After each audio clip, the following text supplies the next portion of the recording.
Swayam Prabha. Digital India. Educated India.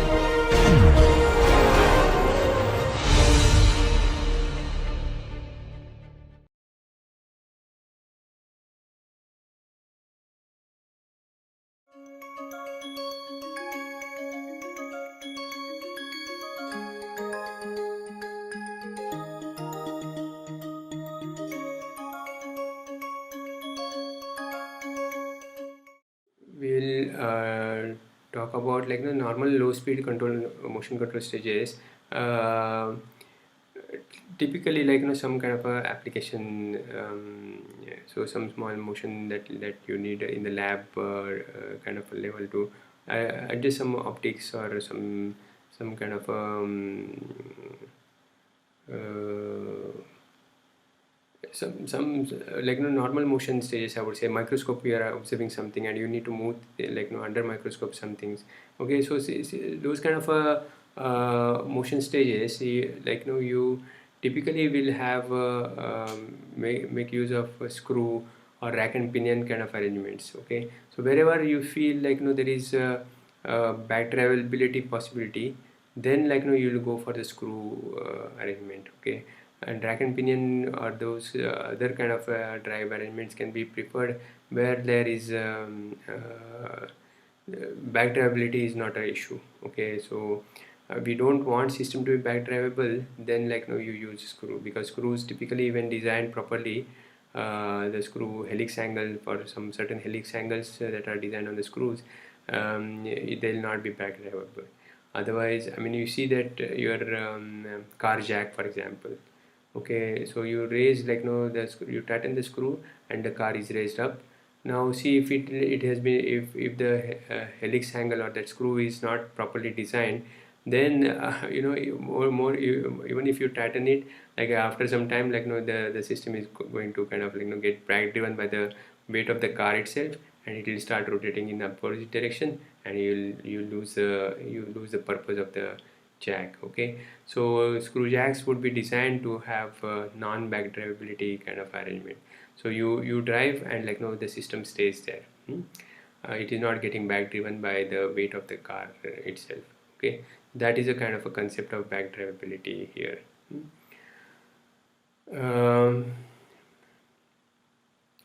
So now let's see how do we take care of this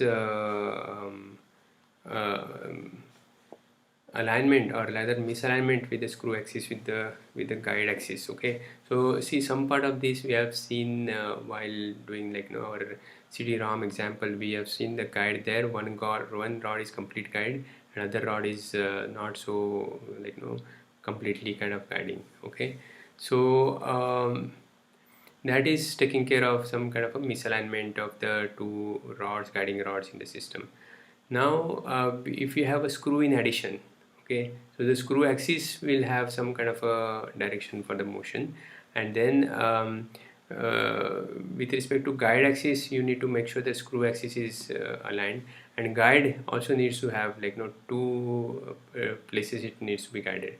The system cannot be guided only on one side, for the reasons that it is not fully constrained then. Okay, so you need to have typically two guiding places for the motion, for the linear motion to happen, and along with that you have now the screw arrangement that is going to be there.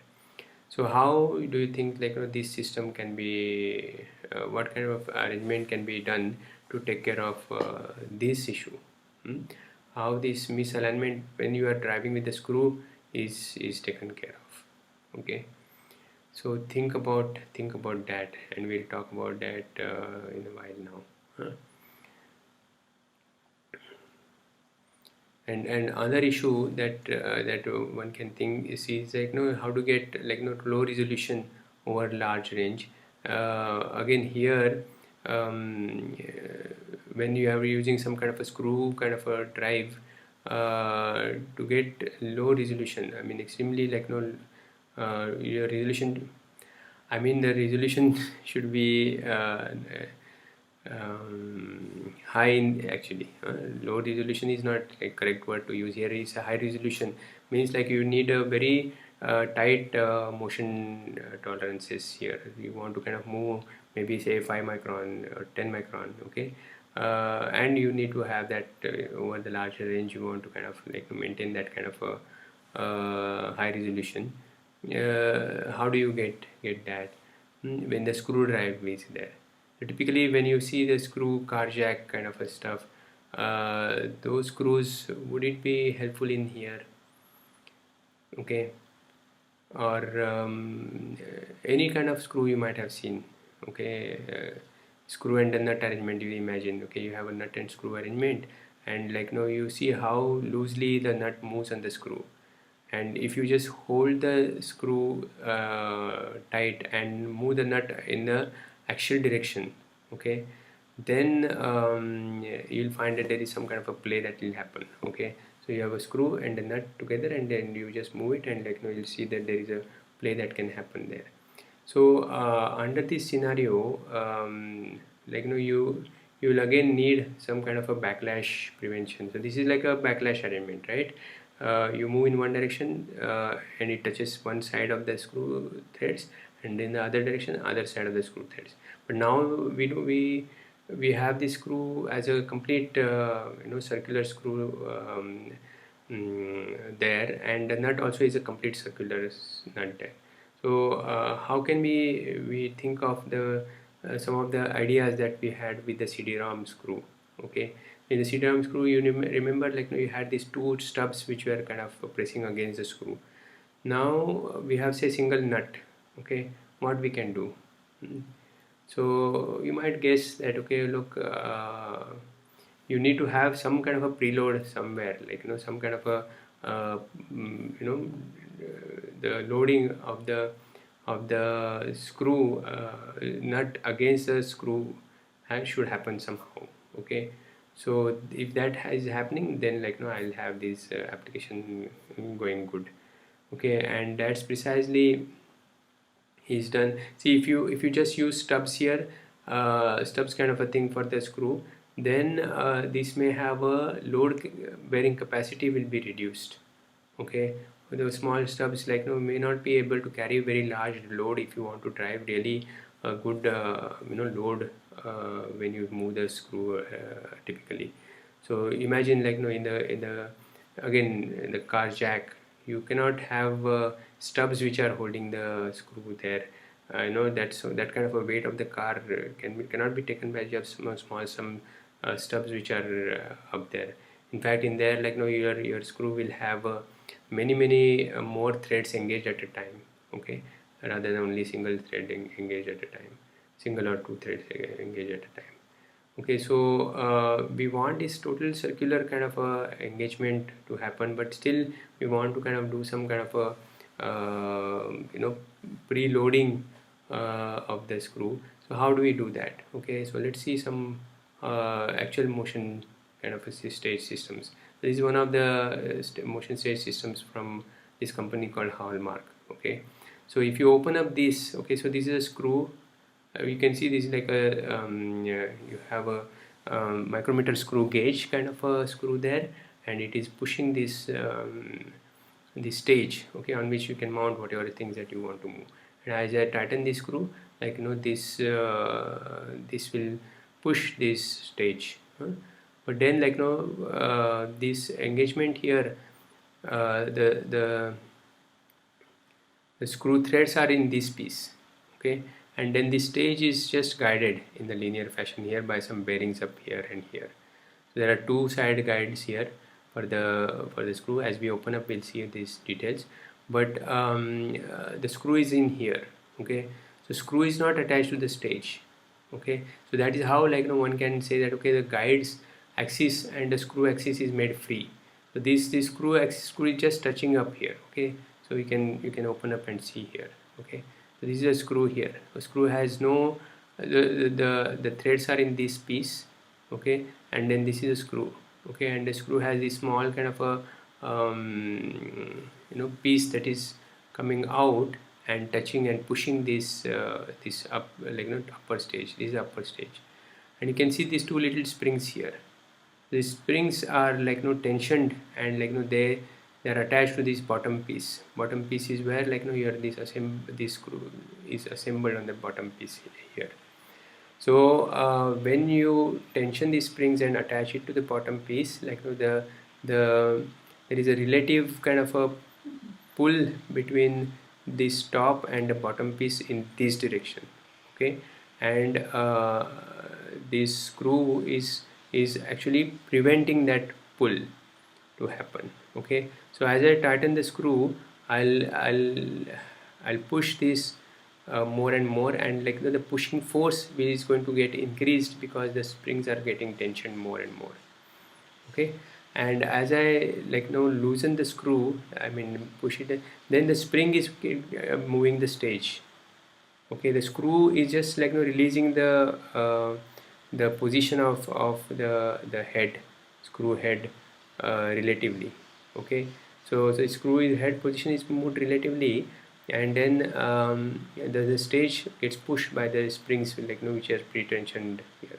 This is how you create this preload in the system, and move the system such that the motion happens in both the directions. So the push is an active motion by the screw, but pull is happening here because of the springs. That is how the things happen. So what are the problems for such an arrangement? You can imagine and see that that okay, if I have a force which is much more than the spring force, okay, at any point, then in the appropriate direction, in the direction say in this case against the against losing the contact, or in the direction of losing the contact between the screw and where it touches. So the place where it touches is somewhere on this somewhere here. Okay, so you see this little kind of a pin or something here. This is a very hard surface on which this head will be touching. So so this if I apply a force in this direction, then the touch will be lost. Okay, and by my force. So there is no active thread engagement which will hold it firmly there. Okay, that okay, oh, this force is applied and it goes against some threads, and the threads will take a weight and not allow us to move. That kind of a thing will not happen. So this will allow that motion to happen if that force is much higher. Depending upon application, where you want to use, you need to think carefully about whether this is okay for your application or not, and take a decision, take a call about that. What little things that you see here are basically the bearings. There is there are these two bearings on each side, or maybe many more maybe on each side, and then there is this guide which will have these bearings put there, and there will be some kind of a small adjustment for these guide rods. There are guide rods which are kind of placed here in some cavity, and those guide rods will have some kind of adjusting grub screws that are put inside this piece. Okay, so those adjusting grub screws will kind of make sure that the both sides are aligned to each other. Okay, so that there is no jam in the bearing. So that some kind of a skilled operation needs to be done initially to engage these two together, and make sure that these bearings are guiding in such a way that over entire motion there is no jam that is happening, and there is no play that is happening also. So that kind of a skilled operation needs to be done to begin with, because now here we don't have full guide on one side and half guide on the other side. That arrangement could also have been made here, possibility is there, but here that has the weight load bearing capacity will be lesser in that case. Load bearing capacity in such a kind of a guides is better typically, but then it comes at a cost of doing this additional adjustment of these both the side guides, such that there is no jamming that will happen as you would kind of imagine.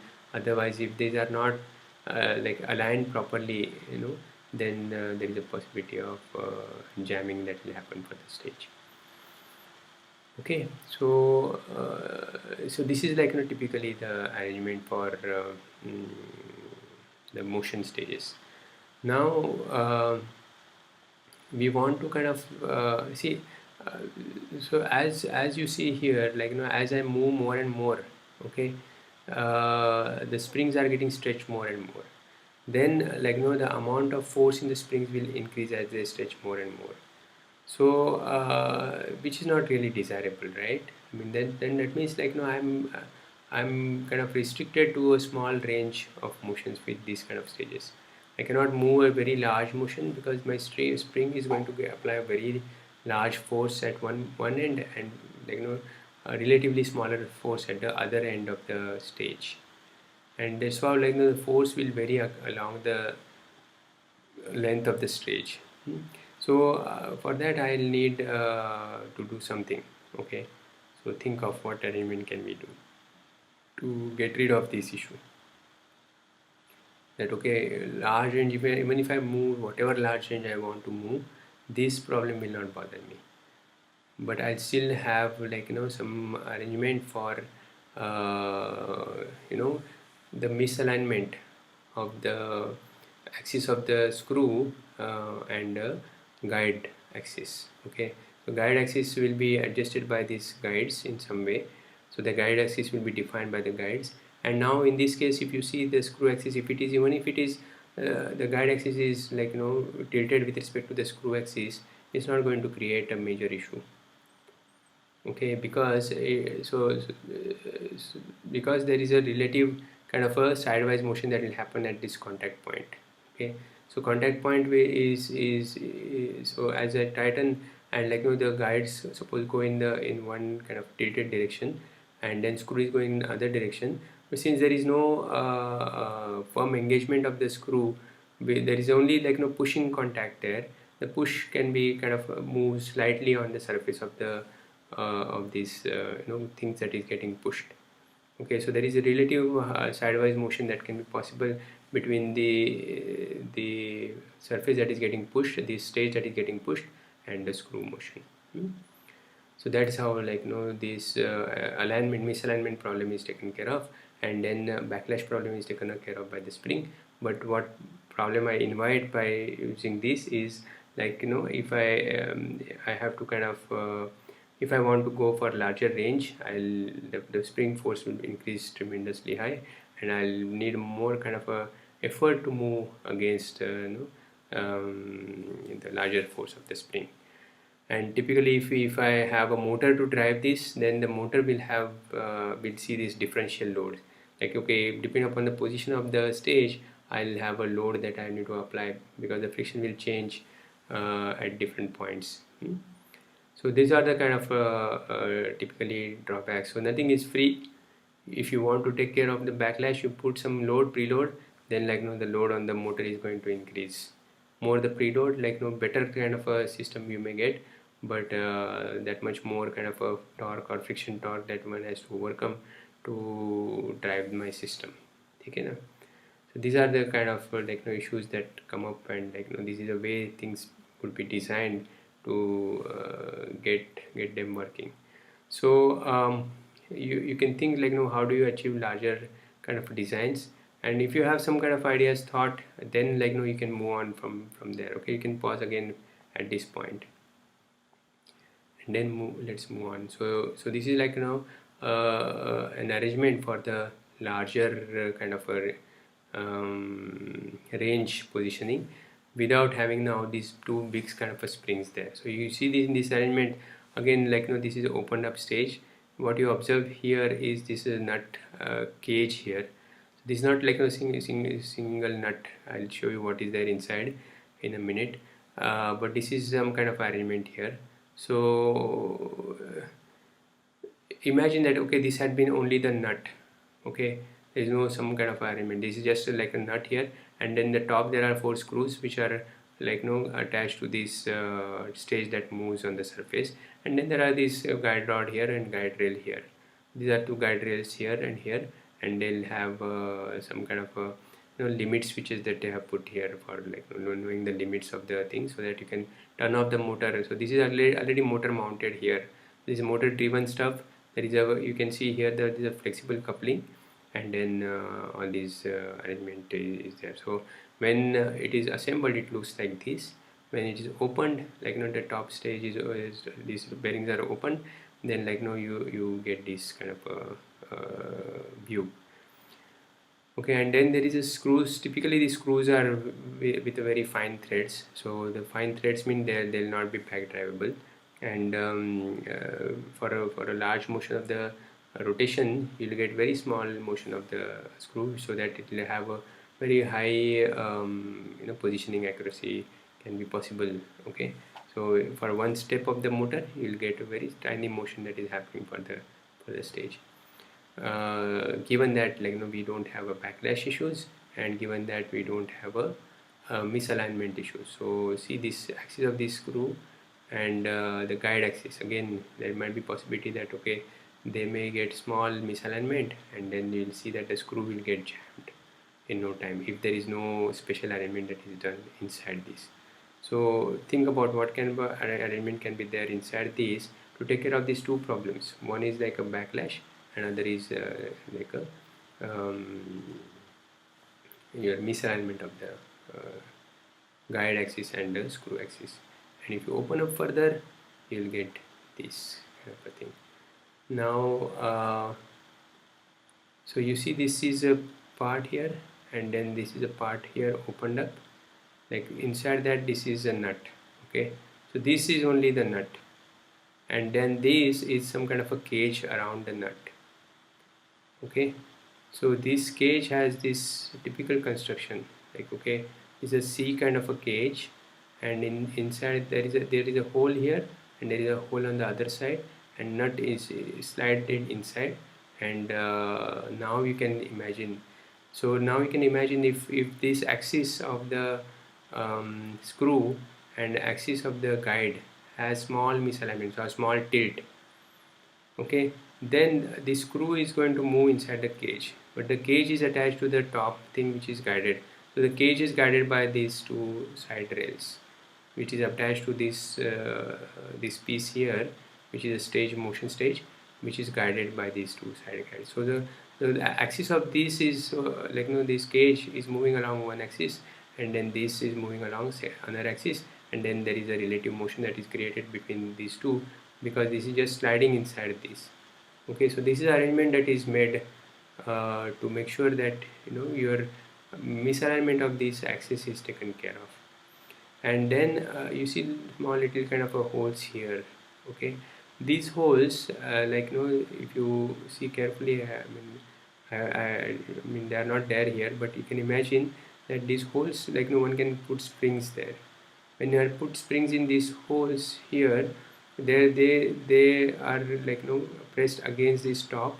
So I have to kind of really push this and put the springs in pre-compression to align the hole of the nut to the hole of this cage, to kind of get the screw inside the nut.